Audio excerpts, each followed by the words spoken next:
You're listening to the Cycling Podcast Féminin in association with Rapha, the fastest clothing in the World Tour, the home of cycling with character.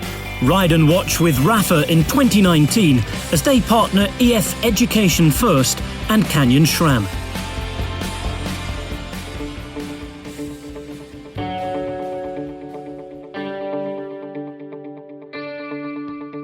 You are listening to the Cycling Podcast Féminin, brought to you by Skoda. Dedicated to closing the gender gap in cycling, one race, one cyclist at a time. This is our time. Today we're in Kent Cyclopark. 3, 2, 1, go! Stage 2 of the Orla Chennaoui Women's Tour here at Kent Cyclopark is underway. This is the sleeping lap. And they're off. They kept them standing around for quite a while there, didn't they, before the riders rolled off for stage 2 of the Oval Energy Women's Tour? Yeah, they were off. It's going to be a really interesting stage, isn't it, today? I think we're going to see quite a lot of it. Yeah, for once we're going to see the whole thing, and because it's only 1.5 hours, the ITV highlights tonight are going to have half an hour of it, so you're going to see plenty of racing tonight. So let's hope it's good, eh? Let's hope so. That's Orla Chennaoui. Before her was Manley. I'm Richard Moore, and this stage 2 podcast from the Women's Tour is a bit different because we're going to record as the stage goes on, and then we're going to hot foot it to Henley and Hambledon, actually, near Henley. That's right, and then we're going to hear the story of the stage properly in the final part. What will be the theme tonight? The theme tonight is Charles Dickens, because this is Charles Dickens' country. Gravesend, where we are at the moment, featured in what again? David Copperfield. So it's going to be a mixture of perhaps Charles Dickens titles or famous quotes. I'll try to make this slightly easier, so I'll have fewer references, because I think last night I said a hard challenge. But so tonight I'll try to make it a little bit simpler. But yeah, that's the theme. Quite a few entries though to last night's competition. It looks like we're going to run a competition every day then, does it? But yeah, I was here this morning riding around Kent Cyclopark. We were staying in a hotel just along the road, along the A2, and less said about our hotel the better, I think. But the Kent Cyclopark, just along the A2 and take a corner right to the 1980s. Yeah.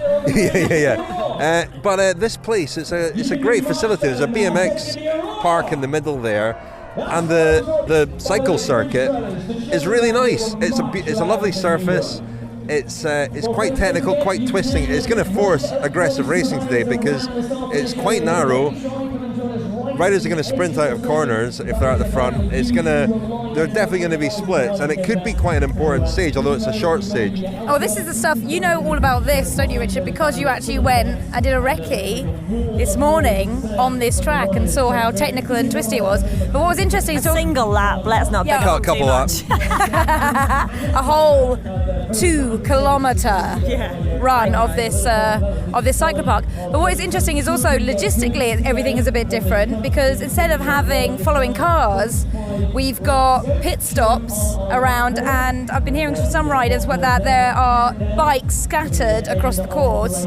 So that could be really serious for someone's GC hopes if they don't happen to be near a bike if they have a punch or something. So it's, the dynamics of this stage is going to be really different from anything else we've seen at the Women's Tour before. And I think as well the fact that there's a mixture of experience and recent experience with regards crit racing within the peloton should make for a very interesting dynamic. I mean, I was chatting to Abby Parkinson, and she thinks there's going to be quite a lot of argy-bargy in the bunch, people jostling for position. That's the technical cycling term, isn't it? It is, yeah, that's in the cycling encyclopedia. And Bart Fass of Park Hotel Valkenburg says that this is actually very like a Dutch crit race in particular. So he thinks Boels-Dolmans will be very strong again today, which is interesting. Well, they were strong yesterday, first and second on the stage, and I spoke to the rider who won yesterday and is in the green jersey of overall race leader, Jolien D'hoore. Before the stage, she hadn't actually been around the circuit yet. This was about 30 minutes before the start. I was surprised at that a few of the riders were out looking at the circuit, Sunweb, Mitchelton Scott, Canyon SRAM, but a few of the riders left it very late to have a look at the circuit. They were warming up on turbo trainers instead. Tim Harris was kind of scratching his head at that because he felt that really studying the circuit closely and properly was probably more important than warming up. But let's hear from Jolien D'hoore and then from Lisa Brenner, who was third on stage 1 for WNT. Quite an unusual stage today. What do you expect to happen today? Yeah, it's a crit today, and it's going to be fast from the start. It's going to be a very aggressive race, I think. So it's a matter for us to be there in the front and to be in the breakaways, and then we see for the sprint. We also have Amelie Diederiksen, who's very fast. So we just have to talk. Have you been around the circuit already? No, we're not. We're going to check it out right now. It's a cycle circuit, so it's quite technical. I mean, is that something that you enjoy? I mean, you're a good track rider as well, obviously. So do you enjoy the sort of technical aspects of it? Yeah, we enjoy it. Actually, the whole team enjoys it. We like some technical stuff, so we're looking forward to today. Well done yesterday. Good, strong ride. Were you pleased with that? Yeah, definitely. I was happy with my third place and felt pretty good in the sprint. And I haven't done that many bunch sprints this year, so still some things that I can do better. And maybe there's going to be another chance this week. I would be happy. And today, an unusual stage this. What do you expect to happen in this stage? Yeah, I mean, we have had some like city center circuit race already in the women's tour before, and it was always super fast and full gas from the start. So that's kind of what I expect also from today's race. A really fast race and lots of attacks, and it's going to be so quick. And a short stage, but I guess potentially a really important one for GC riders. Yeah, definitely, I think so. I mean, also on the stage there are lots of seconds to grab, and I think maybe you cannot win the tour in today's stage, but you can definitely kind of lose it. And so I think everybody has to be really paying good attention and be well positioned in the front, and to keep the overview and be in the race. Yeah, so I also spoke to Hannah Barnes, who is a former British crit champ, and but from a long time ago, and she was saying that being back here is kind of like going back into the past, back into the crit racing, which a lot of these riders would have done as they were coming up through the ranks. So this is what she had to say about today's stage. Hannah, you're a British crit champion. Can you tell us about this all those years ago? Can you tell us a bit about this circuit and how it's different from other criteriums that you have in the UK or in the US? Yeah, I mean, I think it's great. It's a venue that's used a lot for youth racing and grassroots, and I think that it's really important for them to see that we're going to be racing around it as well, the professional women's peloton. And yeah, it's going to take me back. These are definitely, I feel like I'm under 16 again, you know, one of the youth races, and yeah, everyone warming up as well. We're not used to seeing people warming up before a race, but I think it's going to be a really great stage and a good addition to into the women's tour. And what did you make of? You've been out on the circuit, or have you raced here before ever, or ridden here? What did you make when you did your recce? Yeah, I've never actually raced. I think it was built just after I turned to juniors and went onto the open road, I guess. So we've just done a few laps of it, and it's going to be pretty hard actually. Some of the corners are a lot tighter than you think, and then especially the drag to the finish line as well. It's it's going to be 65k, I think, of just full gas racing. And how different do your tactics as a team have to be, or do you know who you're riding for, or is it a lot more scattergun when you get out there? No, we've still got a plan. We go into the race like it's a normal stage, but I mean, not having a convoy and not having laps out as well, which you would get in a typical crit, is it's going to throw a few spanners in the works maybe if there's a few crashes. We think we've planned 5 pits of our own we've got 6 bikes scattered around the course, so it's the staff have all got radios, and if there's a problem, whoever's the closest will, like you did for the bike that we take, I guess. But it's going to be really, really cool, I think, and a few riders are going to love it and a few riders are going to hate it, I think. Feel a bit like Marmite, I guess. Love it or you hate it, yeah. The fastest clothing in the World Tour, the home of cycling with character. Ride and watch with Rapha in 2019 as they partner EF Education First and Canyon SRAM. I really love my Rapha bib short because they have the best fit, individual fit, and I have a good feeling. I can ride my bike as long as I want. Hey, I'm Lisa Klein and I'm racing for Canyon SRAM. I think the most important thing is that they are pretty individual, so we can choose our chamois, the lengths. So yeah, it suits like a kind of second skin, and we have different fabrics for every temperature. So there's no excuse to don't ride your bike. I think the Rapha bib shorts are quite the best in the world. Lara Kazakos. I'm brand partnerships manager at Rapha. So Rapha's Women's 100 campaign is designed just to celebrate the community that is women's cycling. On the 14th September all around the world there are rides hosted. I think last year we had about 10,000 women come out and ride 100k on the same day. And the girls get a run of the Women's 100 kit this week, but it'll be available to buy on Friday at rapha.cc. Well, we found a great vantage point here on a hill overlooking the sort of back part of the circuit. There's quite a fast downhill here and a bend down to a hairpin and then around and up to the finish. Your description just really paints such a vivid picture in the mind's eye. It's beautiful. A few corners and then up and then down and then around. It's twisty, isn't it? Yeah, it is, yeah. But we do have a good vantage point and the sun's shining. It's a beautiful spot for beautiful spot, lots of people. But not an awful lot happening in the bike race. Yeah, it's a little bit dull, bit of a truce. Someone said earlier it was a bit of a truce at the moment. It does seem like that. I mean, they only seem to be putting the efforts in when it comes up to an intermediate sprint and you're getting like a 200 metre, effort. But other than that, it's been very quiet. Elena Cecchini went off the front earlier, but was eventually pulled back. But that was quite, nice to see someone kind of showing themselves, trying to do something for their team. And Hannah Barnes said earlier that the team had quite a plan for today. So I'm sure that'll be all part of that. Whether that was doing what they wanted to do, I doubt it, because not much came of it, did it? Really, the action is actually off the back, to be honest, with a few riders, frittering off and being pulled off when they get lapped. It's a good strategy, because if you get lapped, you get pulled out of the race and able to start the next day. But Alice Barnes was off the front in a little group before that as well. It didn't last long. That suggested that Canyon SRAM were going to try and be quite aggressive, and I said the circuit lends itself to aggressive racing. It does, but not if they're sort of coasting around in a big group as they are at the moment. I mean, it's not strung out, people aren't sprinting out of the corners. Ashley Millman-Passio, one of the best climbers in the world, has been up in the first 3 or 4 riders all day, which just tells you, I think, the kind of pace that there's been. And I think it's disappointing because there's a big crowd here and this circuit is set up for an aggressive race only an hour and a half. So I hope we see a bit of action in the second half of the race. And this is where when we talk about exciting racing and the design of a course and the parkour, last year we called for a more exciting route. We've got it this year. This is a brilliant stage. It's a brilliant platform for an exciting race, and now it's up to the riders to race it that way. And the problem is, I guess, that you've got competing interests, and the only interest that really matters in the middle of that bunch is who's going to win and keeping your race ambitions alive for the whole of the 6 days. However, for the sport, what you really need today is a super aggressive race. You need lots of breakaways and brought back again. You need people riding with heart and passion and not being so calculated, because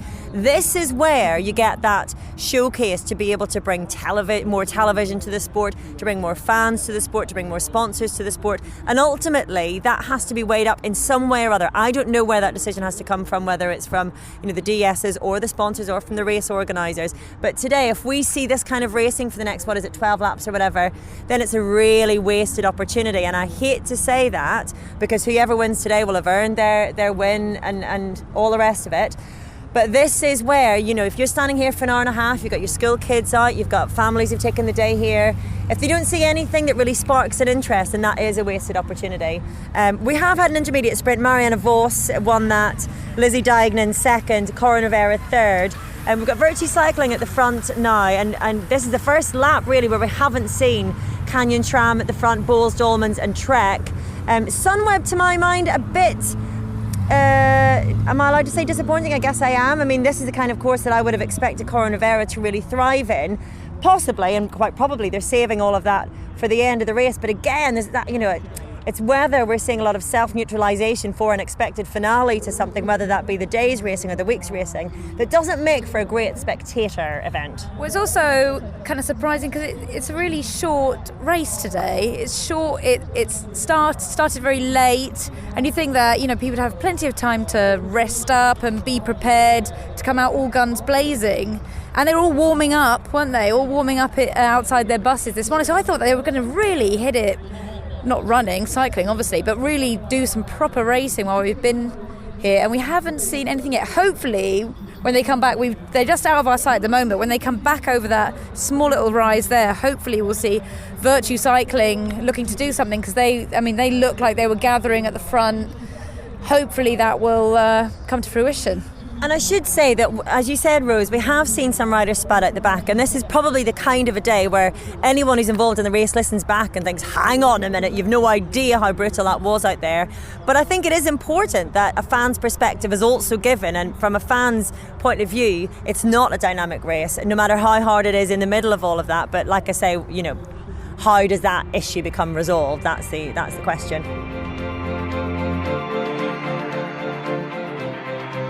Kent Cyclopark, Tom, here we are. Yeah. How long is the circuit, did we say? Yeah, 2.5k. 2.5k. How many laps are we going to manage? Well, I think we could probably fit in, I don't know, 2 or 3? What do you reckon? Oh, at least 2 or 3, I think. The way you move. It's a beautiful sunny day, and we had a nice pedal here along the disused railway track, the National Cycle Network, from our hotel on the edge of Gravesend, and they've been very lucky with the weather, because I think the forecast today was terrible. But let's go and have a look at this circuit, shall we? I hope they let us on. Let's do it. We got our passes.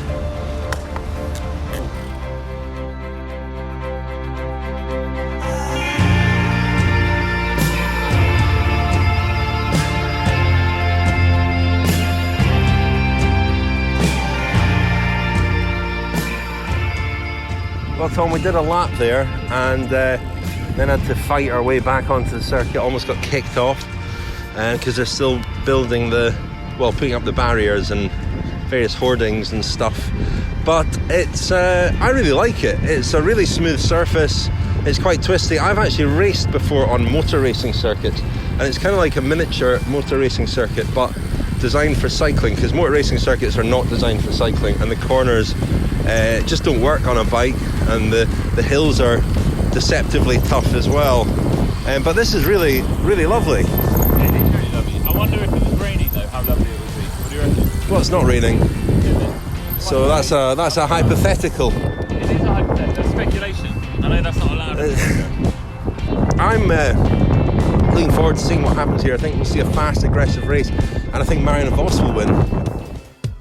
Hi, I'm Sarah Story. I'm the Academy Principal of the Skoda DSI Cycling Academy. Well, here at the concourse, just above this amazing track here at the London Velodrome, we've got Watt bikes set up, we've got some turbo trainers set up, and we're about to do our testing day to select 5 applicants for the Skoda DSI Cycling Academy for 2019. It's pretty amazing. I was inspired by the 2012 Games. I was a competitive swimmer at the time, so saw the cycling and thought, I want to give that a go. And then the Giro came to Ireland in 2014, set my A levels at the time. I got my first road bike then, and 4 years ago our cycling club Armagh Down was founded, and I'm the only girl with 2 other ladies, so started racing 3 months ago, and this opportunity came along, so I couldn't pass it up. It's too good. My name is Lauren Garvey, I'm 23 and I'm from Newry, County Down. Funny, I was applying for jobs at the time, took a break and went on Facebook, and an advert came up from Skoda, so saw it and thought, why not, give it a go. So the application entailed just a little bit about why you wanted to join the academy, and also then you had to upload and join the Strava club, the Skoda club on Strava, so that's what I did and put my rides in public. Here we are today. Thank you very much to Skoda for supporting Cycling Podcast Féminin. We heard a little clip there from the Skoda Academy induction day a couple of days ago. Lionel Burney was there and spoke to some of the people involved in that, so we'll hear clips from that for the rest of the women's tour and beyond. And before that, we heard a little bit from my bike ride with Tom Kerry of The Telegraph this morning. What are you laughing at? Well, I just have a sneaking suspicion we would never have heard this little snippet from your ride with Tom Carey this morning, unless Marianne Vos had won. Yeah, unless she hadn't won. Because as soon as she won today, you said, that's what I said this morning. And we were kind of like, did you though? Yeah, I was hear looking it. like, and then that audio file would have disappeared into the ether. I recorded myself saying about 15 different names. If I'm honest. Yeah. Anyway, where are we now, Orla? Oh, we are in Hambledon near Henley. We're officially at the posh stage, really. The night before, we're in very posh Middle England. It's lovely, isn't it? And this is where Midsummer Murders is filmed. We found we're in the out. Stag and Huntsman pub where we're staying. And we made a sharp exit, didn't we? And no offence to Gravesend. You can't say that. Well, no, we wanted to get here. Yeah, and beat we the googled traffic. this place and knew that it was going to be a lovely evening in this refined so country pub. So yeah, and here it's we very are. nice indeed. And as you said, spoiler alert, Marianne Vos did win the stage. Have you got a story of the stage? I do. Should I announce the winners of yesterday's Spot the John Peel song reference first? Winners because actually nobody got it entirely right, but it could be argued that I didn't get it entirely right either, because the two winners that I've gone for went to an awful lot of effort and spotted songs that I hadn't even intended to put in there, and they got the closest to my intended 17. So congratulations to Neil Godfrey and Ian Haywood. Shall I let you know what the songs were very quickly? Ain't Talking About Dub, Anarchy in the UK, Good Vibrations, Teenage Kicks, Common People, Happy Cycling, Groovy Feeling, Thick as Thieves, Mountain Energy, This Wild Darkness, Wanderer, Brass Neck, Whiskey in the Jar, Love is a Drug, Spooky, Lust for Life, and When Saturday Comes. So they were our references yesterday. And today, as we said earlier, we are doing Charles Dickens references, aren't we? Well, you are. I am. Shall I get started then? Yeah. Yeah.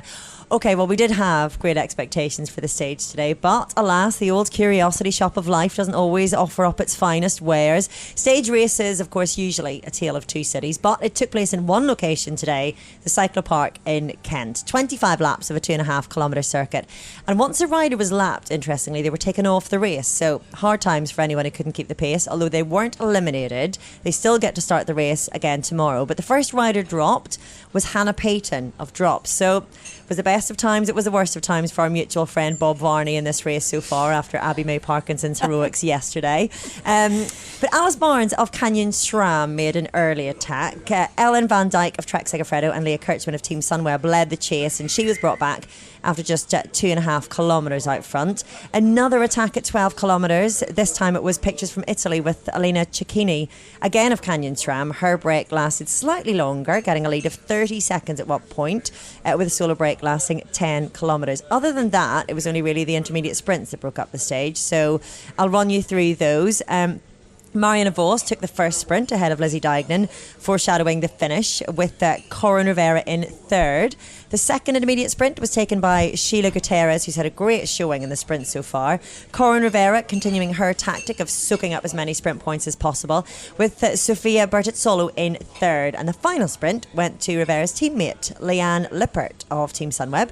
Lizzie Deignan in second again, and her teammate, Elisa Longoborghini, in third. Now, if any team had been hoping to push this race from the front, well, it turned out that procrastination is the thief of time, and in the end, it came down to a bunch sprint finish. Marianne Vos winning comfortably in the end, ahead of Lizzie Deignan, and Sarah Roy of Mitchelton Scott, with Corin Rivera in fourth. Now, we only discovered afterwards that Vos actually punctured during the stage. It turns out that it happened in just the right spot because there were no cars on the route today. I think we mentioned that already.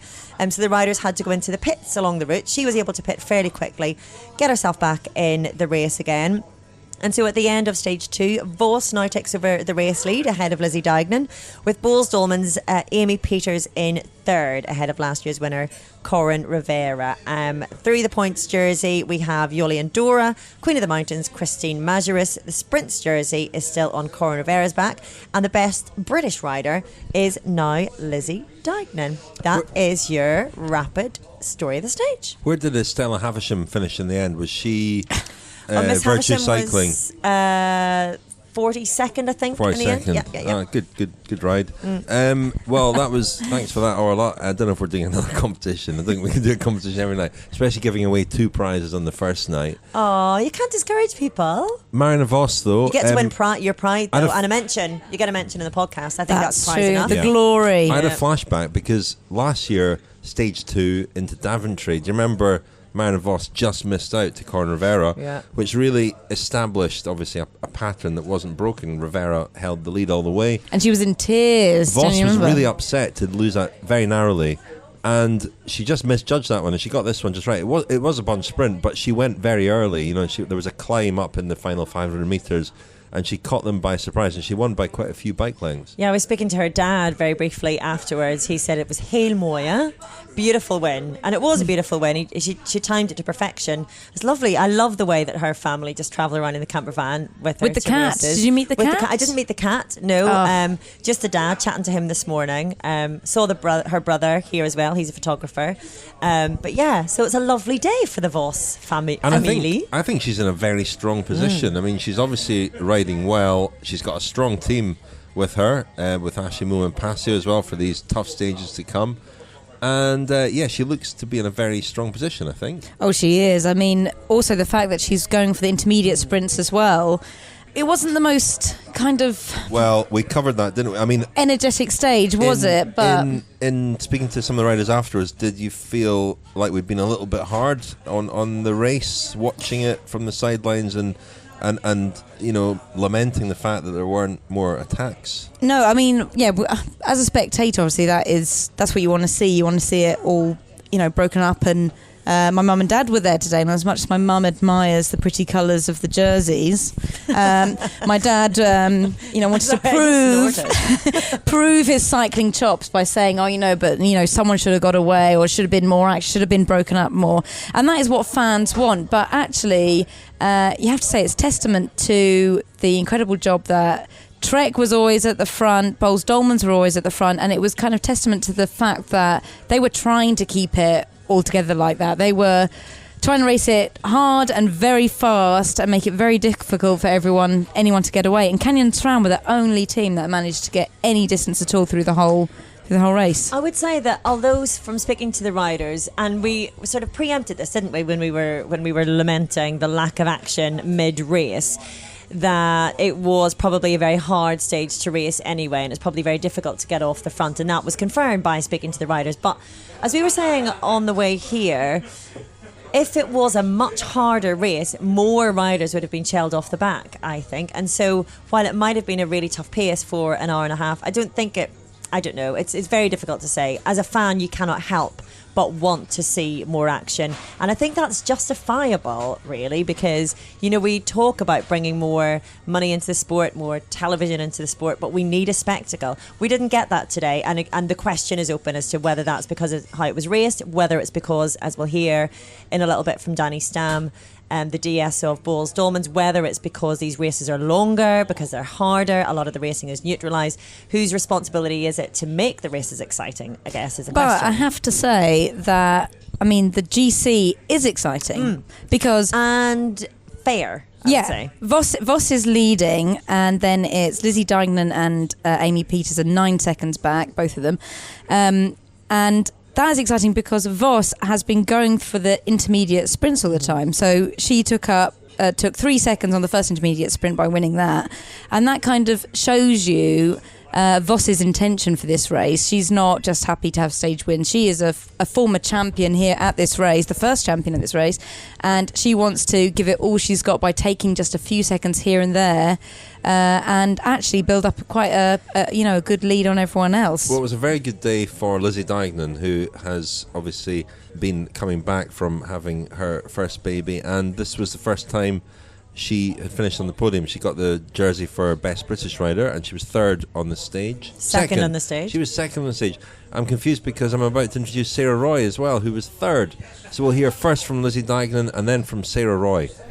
Listen, you've got Best British jersey, but how was it out there? You seem to be, Trek were a lot at the front, including you. Yeah, I think that's the way to ride circuit races. I mean, you've got to accelerate out of any corner wherever you are, and if you're at the front, then you just have to brake that little bit less. And it's kind of the opposite of what you're taught. You know, you're told to conserve energy, stay in the peloton, hide in the peloton, but actually riding at the front is the most conservative way to ride on a stage like today. So yeah, we rode really well as a team. I mean, you guys riding so well meant that there probably wasn't as much excitement for fans watching because there weren't so many breakaways. But just tell us about how intense and hard the race actually was. It wasn't like you guys were cruising around this course.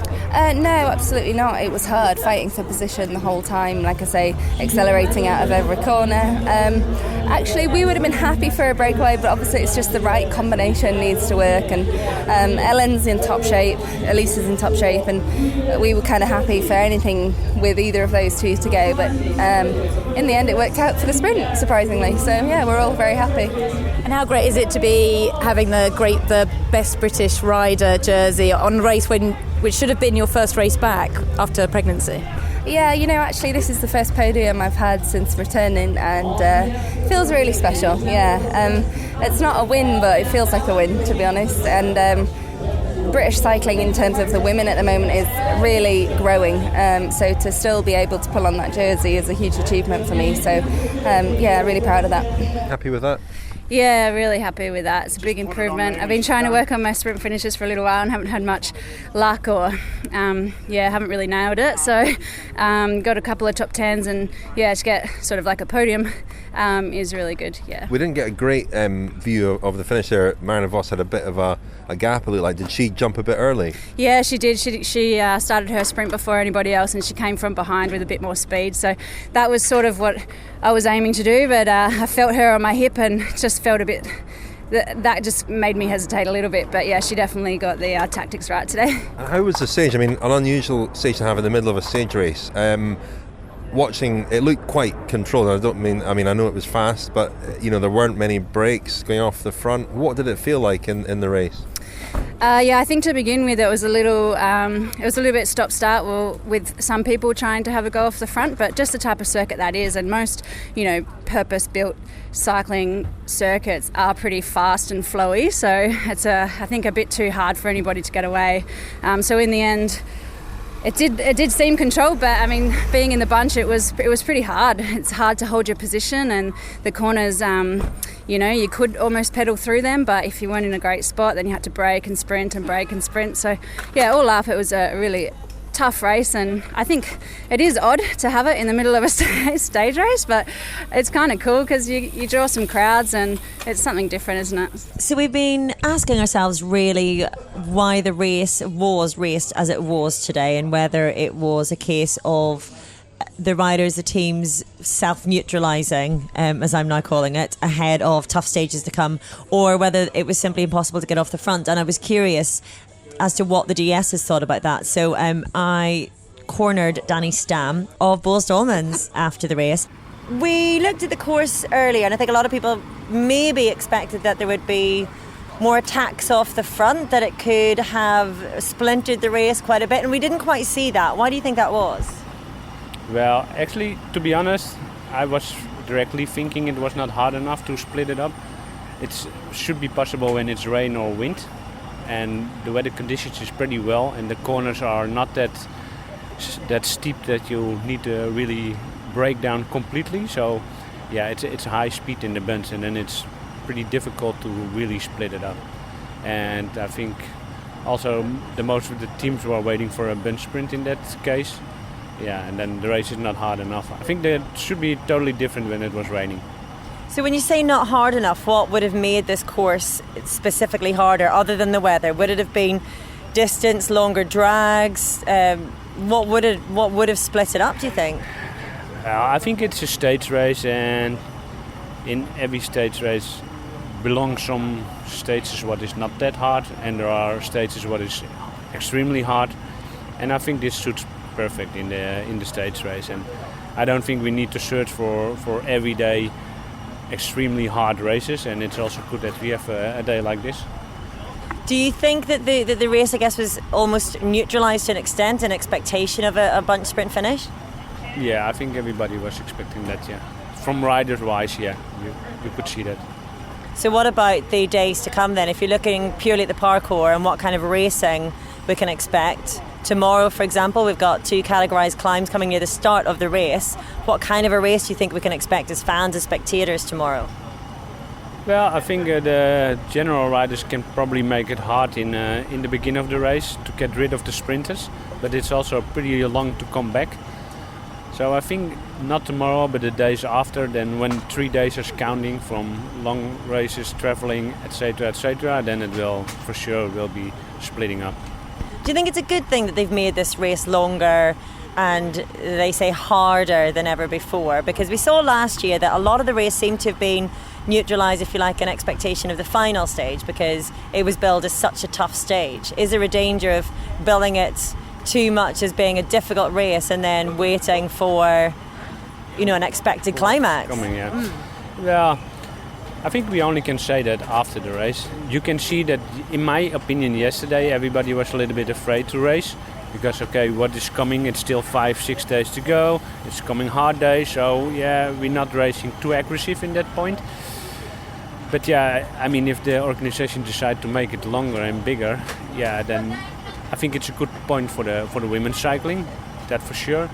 But I don't think it makes the racing more attractive. And I think the last couple of days, when everybody knows his position, then we will get more aggressive racing. The Cycling Podcast Féminin is supported by Science in Sport. Science in Sport, fueled by science. Thank you very much to Science and Sport for supporting the Cycling Podcast Féminin.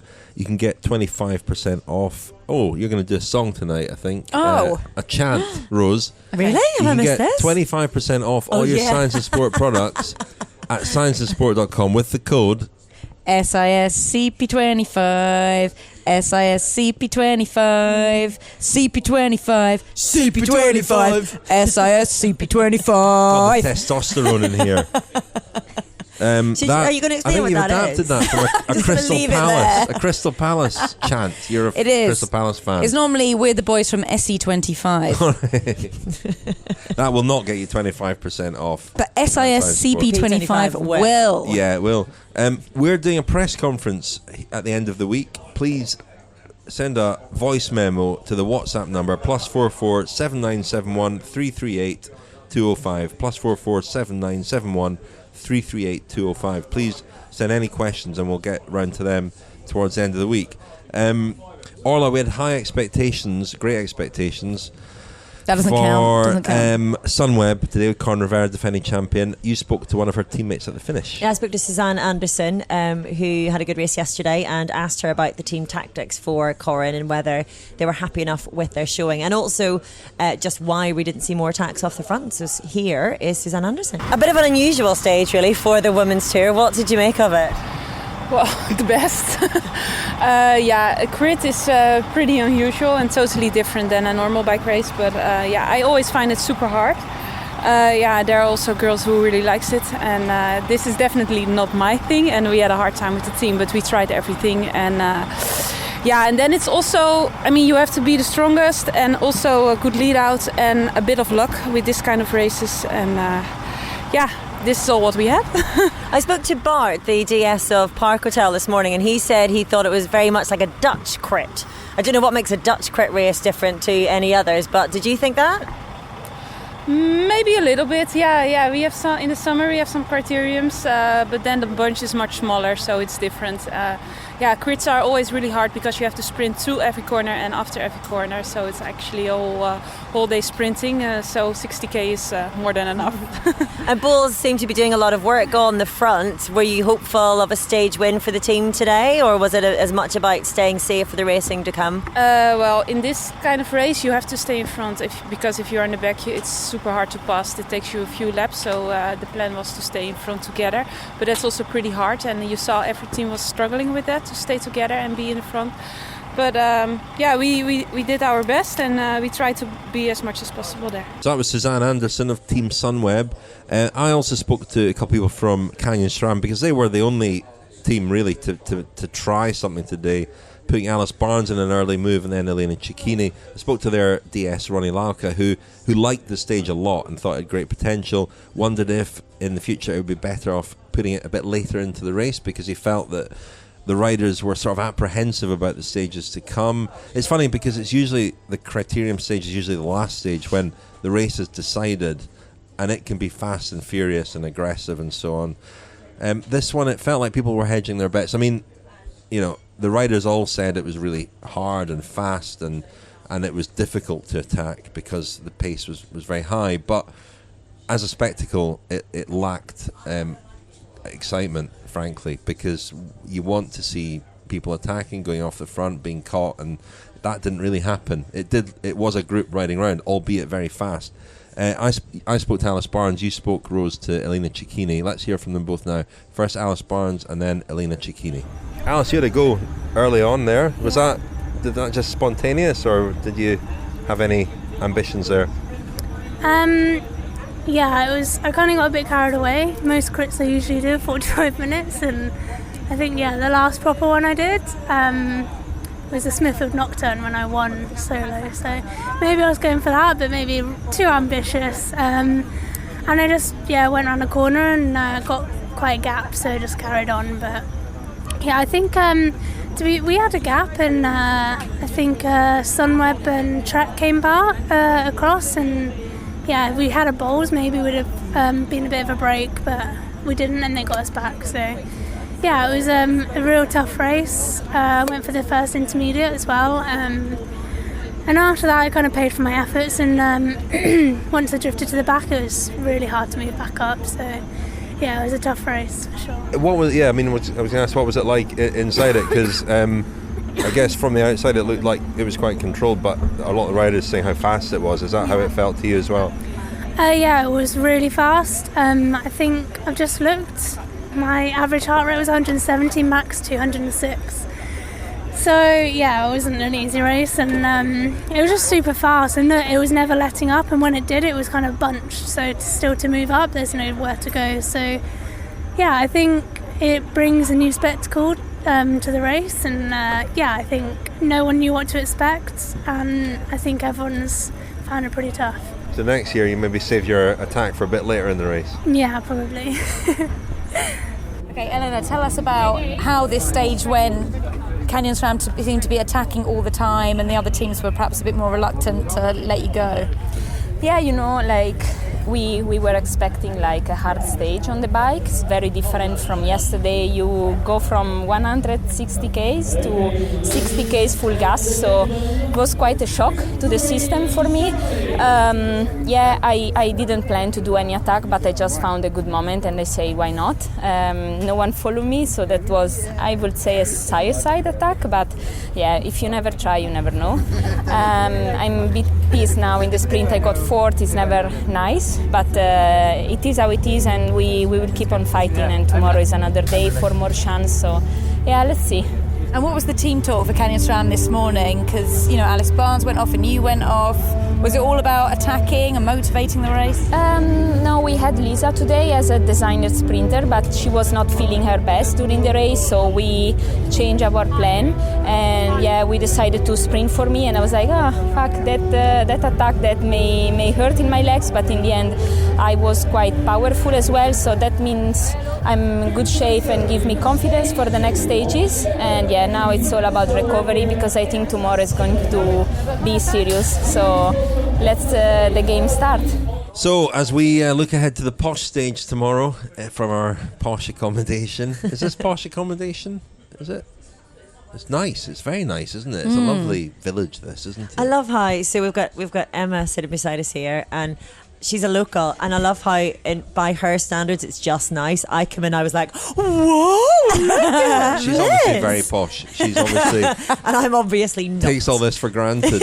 I'm very much a stage 2 kind of gal. And you are, though, yeah. I know I am. Well, I'm looking forward to tomorrow. It's an odd profile, 2 tough climbs at the start of the stage, but really too early on. A Category 1 climb there. Nothing's going to happen, is it? Well, it'll be nice to see. Those are the QOM, so that will be nice to see how that competition is going on. I mean, having those climbs. It won't be decisive for the stage, but it'll be nice to see. Unless we saw another Cassiani Viadoma, you never know. You never know. That's the unpredictability of it. But it'll be nice to see who is in the running for that QOM competition? Because I mean, that's, you know, we know that Sunweb are all in for that sprint competition, and Christine who Majerus wants has at the moment? So who wants the Skoda QOM? Who wants that Skoda QOM jersey? Look at that. You're not on a bonus for every time. All right. Skoda. Yes. Well, you've lied to me then, Richard. Anyway, well, we'll look forward to that. Nice posh stage tomorrow, and we'll be back tomorrow night with another podcast from stage 3. So thank you very much, Rose. Oh yes. And thank you, Orla. Thank you. You're listening to the Cycling Podcast Féminin, brought to you by Skoda, dedicated to closing the gender gap in cycling, one race, one cyclist at a time. This is our time.